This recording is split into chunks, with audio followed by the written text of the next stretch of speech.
എപ്പോഴും സ്വപ്നം കണ്ടും അപ്പൻ്റെ സ്നേഹം അനുഭവിച്ചും വളർന്ന യോസേഫിനെ ആദ്യം വെറുത്തത് അവൻ്റെ സഹോദരങ്ങൾ തന്നെയാണ്.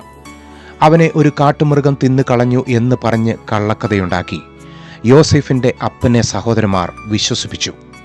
പൊട്ടക്കിണറ്റിലിട്ട യോസേഫിനെ ഈജിപ്തിലെ മിദ്യാന്യ കച്ചവടക്കാർക്ക് അവൻ്റെ സഹോദരങ്ങൾ 20 വെള്ളിക്കാശിന് വിറ്റുകളഞ്ഞു.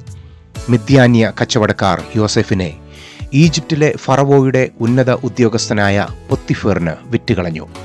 പൊത്തിഫറിൻ്റെ ഭാര്യയുടെ കള്ളമൊഴി നിമിത്തം യോസേഫ് കാരാഗ്രഹത്തിൽ ഏകദേശം 12 വർഷത്തോളം കിടന്നു. യോസേഫിൻ്റെ അപ്പൻ തന്നെ മറന്നു, സഹോദരന്മാർ യോസേഫിനെ മറന്നു, കച്ചവടക്കാരും പൊത്തിഫറും മറന്നു, കൂടെ കിടന്ന തടവുകാർ മറന്നു. നാം വിചാരിക്കാറില്ലേ, മറ്റുള്ള എല്ലാവരെക്കാളും ഒത്തിരി പ്രാർത്ഥിക്കുകയും ആർക്കും ഒരു ദോഷവും ചെയ്യാതെ ദൈവത്തോട് ചേർന്ന് നടക്കുകയും ചെയ്തിട്ടും എന്തിനാണ് നമുക്ക് മാത്രം ഇത്രയും പ്രശ്നങ്ങളെന്ന് നിങ്ങൾക്കറിയാമോ? ദൈവം നിങ്ങളെ തെരഞ്ഞെടുത്തിരിക്കുകയാണ് ഒരു പ്രത്യേക നന്മ പ്രാപിക്കുവാൻ. പൊട്ടക്കിണറും കാരാഗ്രഹവുമെല്ലാം ദൈവത്തിൻ്റെ പദ്ധതിയിൽപ്പെട്ട കാര്യമാണ്. ഒടുവിൽ എന്താണ് യോസേഫിന് സംഭവിച്ചതെന്നറിയാമോ?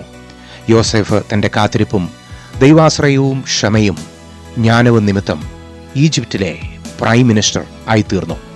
തനിക്ക് മുകളിൽ ആ രാജ്യത്ത് ഉണ്ടായിരുന്നത് അവിടുത്തെ ഫറവോ മാത്രമാണ്. അവസാനം ക്ഷാമം കൊണ്ട് വലഞ്ഞ തൻ്റെ സഹോദരന്മാർ തൻ്റെ മുമ്പിൽ വന്ന് ഭക്ഷണത്തിനു വേണ്ടി അപേക്ഷിക്കേണ്ടതായി വന്നു. അതുകൊണ്ട് ഒറ്റപ്പെടുമ്പോൾ, വേദനപ്പെടുമ്പോൾ സ്വപ്നം കൈവിടരുത്. തകർന്ന നമ്മെ ഉയർത്തുവാൻ ശാശ്വതമായ ദൈവസാന്നിധ്യം നമ്മുടെ കൂടെ എന്നുമുണ്ട്.